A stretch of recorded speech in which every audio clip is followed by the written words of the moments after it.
Because जब हम cosmetic dentistry की बात करते हैं तो वो सिर्फ 1 या 2 दिन की नहीं, it is about your personality. आप अपनी लाइफ की क्वालिटी इंप्रूव करने के लिए हमारे पास आए हो, सो ये हमारी बहुत बड़ी जिम्मेदारी होती है।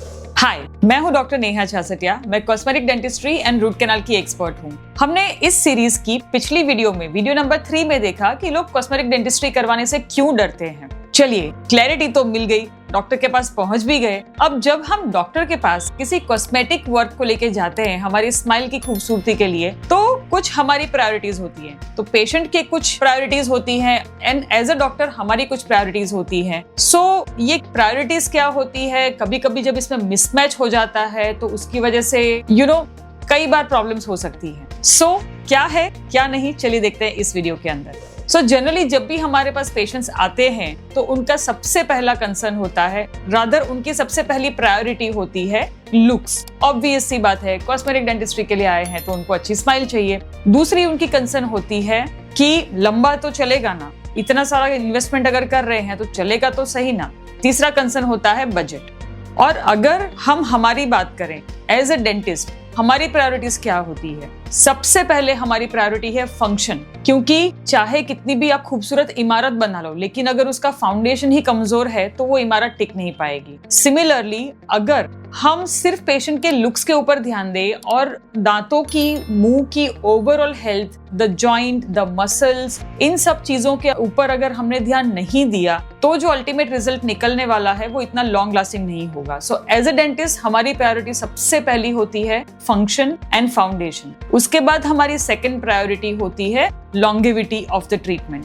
नंबर 3 हमारी प्रायोरिटी होती है कॉस्मेटिक्स। आपको लगेगा कि कॉस्मेटिक के लिए पेशेंट आए और वही हमारी लास्ट प्रायोरिटी है। I am not saying this कि कॉस्मेटिक्स हमारे लिए इंपॉर्टेंट नहीं है। अगर मैं आपको एक इसका एग्जांपल दूं तो फर्ज कीजिए कि अगर हमने पेशेंट की जो डिमांड है सिर्फ उसी के ऊपर काम किया, उनको फटाफट काम करके दे दिया, बहुत अच्छा सा खूबसूरत बना दिया, उनके बजट के अंदर हो गया। रिजल्ट क्या हो सकता है? Probably leaning tower of Pisa, जो धीरे धीरे झुकता जाएगा, अल्टीमेटली क्या पता एक दिन गिर जाए। और हम जब प्लान करते हैं तो हमारा विजन क्या होता है और हम क्या डिलीवर करते होते हैं is something like Qutub Minar. इतने सालों के बाद भी वो वहीं पे खड़ा है, उसकी ब्यूटी आज भी वैसी की वैसी बरकरार है। So this is the difference between the patient priorities and our priorities. And as a doctor हमारी प्रायोरिटी होती है कि हम पेशेंट को एडुकेट करें, उनको ये चीज समझाएं और हम दोनों सेम पेज पे आएं। क्योंकि जब तक दोनों पार्टीज के अंदर ये तालमेल नहीं होगा तब तक हम कोई भी चीज को आगे लेके नहीं जा सकते हैं। बिकॉज जब हम कॉस्मेटिक डेंटिस्ट्री की बात करते हैं तो वो सिर्फ 1 या 2 दिन की नहीं, and it is not just about the investment, it is about your personality. आप अपनी लाइफ की क्वालिटी इंप्रूव करने के लिए हमारे पास आए हो, सो ये हमारी बहुत बड़ी जिम्मेदारी होती है।